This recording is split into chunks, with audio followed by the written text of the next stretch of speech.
बड़ी खबर आपको बता दें, कुर्स्क में रूस का विनाशक हमला हुआ है। 24 घंटे में मारे गए 50 यूक्रेनी सैनिक। जी हां, रूसी हमले में 5 यूक्रेनी पोस्ट तबाह हुए हैं। कुर्स्क में 3 यूक्रेनी इलेक्ट्रॉनिक का युद्ध स्टेशन है जिन्हें इस तरह से नुकसान पहुंचाया गया है। तो कुर्स्क इस वक्त हॉटस्पॉट बना हुआ है। 5 यूक्रेनी पोस्ट को इस तरह तबाह किया है। रूसी हमले में ये तबाह हुए हैं।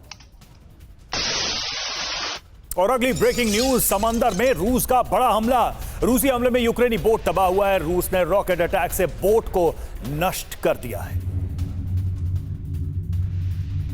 तस्वीरें आप देखिए, इस बोट को कैसे हिट किया गया और ये बोट इस हमले में तबाह हो गया। रूस ने रॉकेट के जरिए इस बोट को टारगेट किया। और एक और बड़ी खबर, ब्रेकिंग न्यूज, रूस और नेटो के बीच भी तनाव बढ़ गया है। यूक्रेन को लॉन्ग रेंज वेपन देने पर टेंशन है। पुतिन की नेटो को बारूदी धमकी सामने आई है। पुतिन ने नेटो से सीधी जंग की धमकी दे डाली। तो बाइडेन की हरी झंडी, परमाणु ज्वाला क्या भड़की? सवाल तो यही है, क्योंकि अगर ऐसा होता है तो परमाणु युद्ध का खतरा जो कल तक आशंका थी वो हकीकत में बदल सकता है। और देखिए पुतिन की धमकी क्या है, जल्दी से इसको समझ लेते हैं। लॉन्ग रेंज की मिसाइल से हमला हुआ तो नाटो का अटैक मानेंगे, ये साफ कर दिया है पुतिन ने।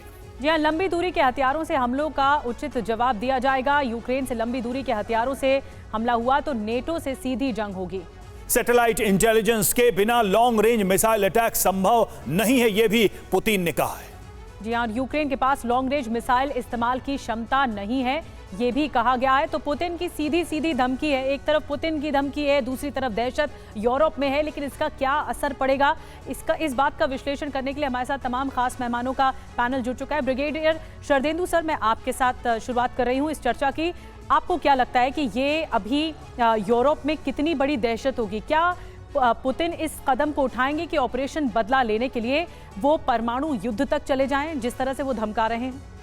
देखिए, पुतिन साहब के हर एक वर्ड का मीनिंग है। वो जो बोलते हैं तो उनके वर्डों की अहमियत को समझना पड़ेगा। और अगर लॉन्ग रेंज मिसाइल से फायर होता है तो उन्होंने जो बोला है उसको वो क्रियान्वयन भी करेंगे, उसको ग्राउंड पे एग्जीक्यूट करेंगे।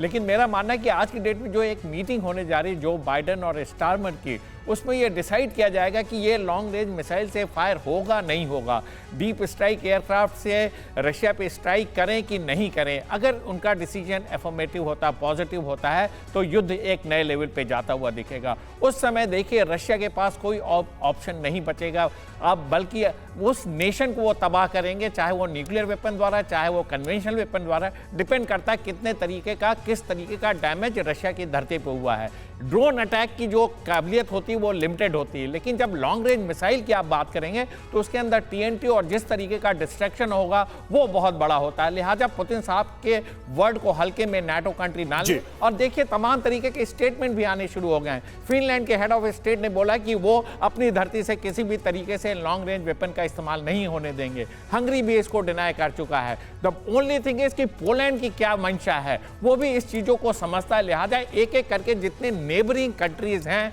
यूक्रेन के, जो नाटो के सदस्य हैं, शायद वो इसमें पार्टिसिपेट ना करें क्योंकि उनको अपना डिस्ट्रक्शन दिख रहा है। लिहाजा मेरा मानना है कि ये युद्ध इसी लेवल पे चलता रहेगा और रशिया ने जैसे ईस्टर्न यूक्रेन में अपना डिसीजन सीख किया है उसी को आगे परस्यू करता रहेगा। और जहां तक कुर्स्क को बर्बाद करने का है या वहां पे अपने को रीगेन करने का सवाल है, वो इन टाइम्स टू कम अपने आप ही फॉल हो जाएगा।